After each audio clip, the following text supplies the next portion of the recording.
On arrive sur le stand de Nocta. Voyons voir ce qui nous réserve.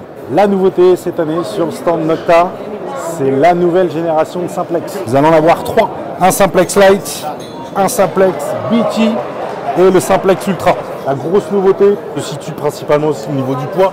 Là, on a un détecteur ultra léger, une canne 100% carbone. Hop, regardez à quoi ça ressemble. Ça, au niveau du poids, on sent tout de suite. Donc, ce sont des prototypes. Et je suis accompagné de Volkan, directeur commercial de chez Nocta. Salut Volkan.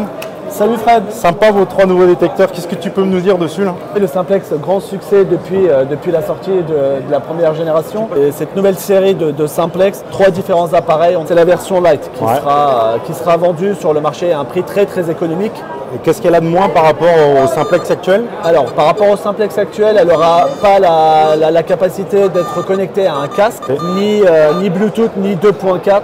Il y aura juste la possibilité de connecter l'appareil à un casque filaire. Ok, mais on retrouve toujours 4 programmes. On retrouve toujours 4 modes de recherche, moins de configuration, moins d'options pour rendre l'appareil plus simple. Toujours étanche? Toujours étanche jusqu'à 3 mètres de profondeur.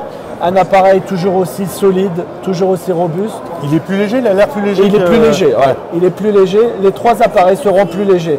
Le disque, bon, on est sur du prototype, donc le disque il sera différent. Il aura une forme un petit peu distincte. Il sera toujours rond. On partira sur le 28 cm si tout se passe bien. Avec le poids, c'est sympa. Hein. Belle amélioration au niveau du poids, on le sent. C'est vraiment agréable en prise en main.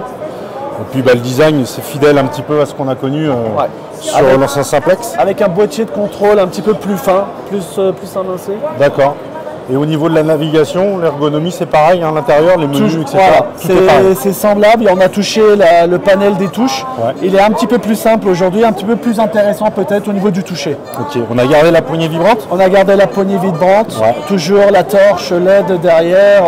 Super, donc ça va être pour la première déclinaison.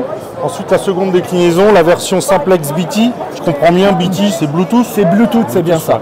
C'est bien ça. Il aura sur cette version-là, sur la version BT, on aura, alors, comme changement par rapport à la version Lite, effectivement, au niveau du software, on sera différent, mais il y aura aussi le module Bluetooth. Tous les casques Bluetooth seront compatibles? Tous les casques Bluetooth seront compatibles. Ça, c'est pas mal. Il y a un bas de canne en fibre de carbone qu'on ne retrouve pas sur la version Lite. Donc il est encore plus léger? Il est encore plus léger.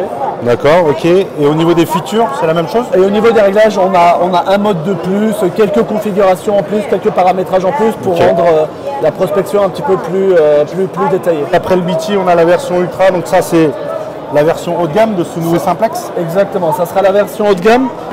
Donc on monte en prix à chaque fois sur ces 3 versions-là. Ok.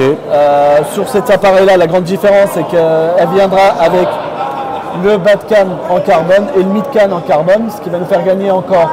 On descendra en dessous des 1,2 kg. Ok, c'est vrai qu'on le sent. On sent la différence de poids. Et le casque Bluetooth inclus. Ok, et au niveau des features, est-ce qu'il y a des programmes en plus? Un mode de recherche en plus et quelques paramétrages en plus. Les appareils Nocta, ils sont connus pour être très puissants. La grande différence sera sur la fréquence. On passe sur du 15 kHz au lieu de 12 kHz sur le simplex. Fréquence de détection un petit peu plus élevée. Moi j'aime bien ça là. Ça je trouve ça génial. Hop, ce réglage de la poignée comme ça là. Ça c'est bête. La coudoir en carbone pareil qui fait gagner un petit peu en... Vous avez changé les plastiques aussi? Les plastiques. Ouais, ça se sent. C'est le meilleur, on a l'impression que c'est de meilleure qualité en tout cas. On a une date de sortie approximative? Ça sera dans l'année, en 2023. Et en termes de prix, on n'a pas d'idée encore bien arrêtée? On essaiera de maintenir plus ou moins la gamme de prix du simplex. Bon bah c'est cool, voilà de l'innovation, de la nouveauté, c'est ce qu'on aime, nous, c'est ce qu'on attend sur le marché de la détection. En conclusion, vous avez vu, on a une gamme de 3 nouveaux simplex avec des nouvelles features, des nouvelles caractéristiques, un poids allégé, des nouveaux plastiques, bref. Ça ressemble à l'ancien simplex, mais ça n'a rien à voir avec l'ancien simplex. Et ça, c'est prévu pour 2023. Bonne nouvelle!